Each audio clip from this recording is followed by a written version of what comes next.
One night, when the moon was out, we both poured water on our arms and tried to turn into mermaids. We could not be together in the flesh. On land, our hands could not feel the pulse of one another's essence. We had not reached double digits of reconnections before they tore us apart.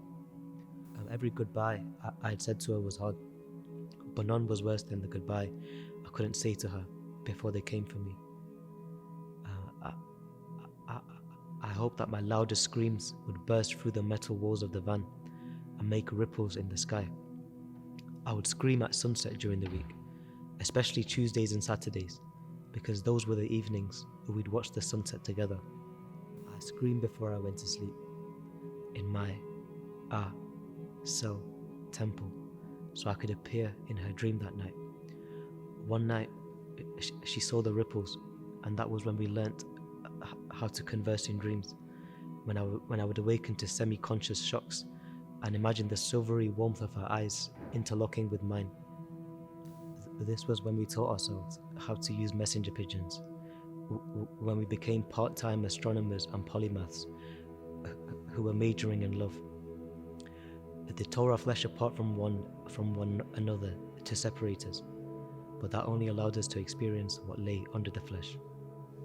When they first captured me, I was a man in pain who wanted to be stoic, but as time passed, I became a stoic who wanted to be in pain. To be a prisoner of conscience is to be a king in the realm of the imagination. I would often think of a quote by Ibn Taymiyyah, who once asked what his enemies could possibly do to harm him when his paradise existed in his heart, when imprisonment was a seclusion to exist in that paradise. But paradise in the internal often appears to be hell in the external. Some nights I would stare at marks on the wall until they would imprint on my eyelids and sing the language of the stars, but I was left with a lump in my throat. I would pace around my cell, reciting the poetry of old Hemant Kumar vinyls, and speak to the shadows in Victorian tongues, saying, "You are a crawling in my arms and spine that leaves a lingering shiver, though days and weeks and months into spring this chill has not yet withered. Mahogany crystals in her eyes so bold, no pair has ever compared.